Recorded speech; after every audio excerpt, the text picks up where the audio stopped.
So let's say we have this example. We want to determine the design load capacity of these two bolted connection. Let's say they are and the bolts are grade 4.6 and the diameter of the bolts are 20 mm diameter. Now when we say 20 mm diameter, that means the radius of the bolt is 10 mm, as you all know. And now the first thing we do is we treat two different cases, for single shear and then for double shear. Now for this particular single shear, using our example in the calculation of shear capacity, which is equals to PS equals to P small ps times AS, which is the shear strength times the bolt area. Now looking at this, now we are only given the thickness of the plate, which is 10 mm, 10 mm, and we're given the diameter of the bolt to be 20 mm. Now how are we going to go about this? The first thing we do is we need to get the shear strength of this particular bolt, which is selected from the table for shear strength. In the table for the shear strength, that's table 10.1 also, the for grade 4.6 is shear strength is 160, so we're taking this 160. Now however, to determine the area, the area of the to determine the area, the bolt area, we're going to use something like pi r square. And when we say pi r square, that means pi times r. You know, the diameter of the bolt given is 20 mm, so r of 20 mm will be, the radius of 20 mm will be 10 mm. So pi times 10 square, pi r square,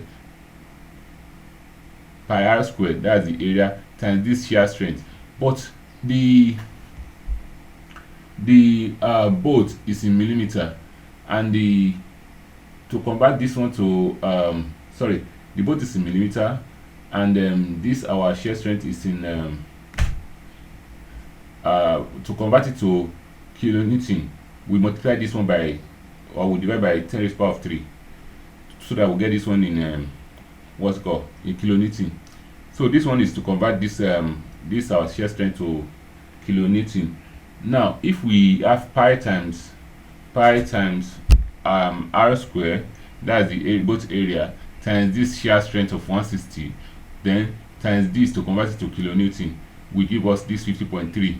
Now that's the load capacity is let's say is the minimum of either the shear capacity or the bearing capacity. So since we have determined the shear capacity, now we'll go to the bearing capacity, which is PBB, which is equal to the bearing strength PBB times the bolt diameter times TP.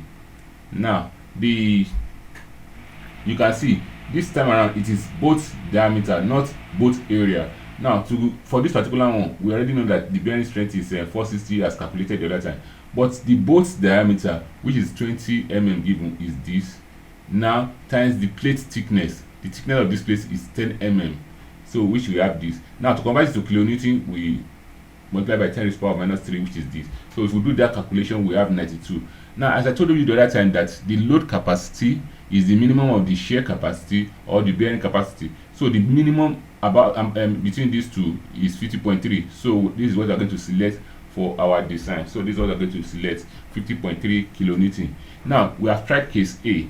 Let us look at case B, which is double shear, because the bolt would have to shear across two planes before failure.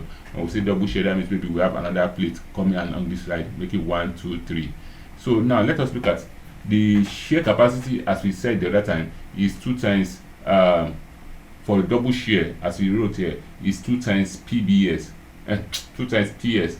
So the double shear is 2 times the shear capacity. So since our shear capacity is 50.3, for double shear the shear capacity will be 2 times that, which is 100.6 as against 50.3. Now the bearing capacity is still the same thing, which is 92. So the minimum among the two, that is between 100.6 and 92.6, that's 92.0. That's what we are going to use for our load capacity in this scenario. So I think that's all on that particular one. So we can go to another example but let me stop for this with this for now.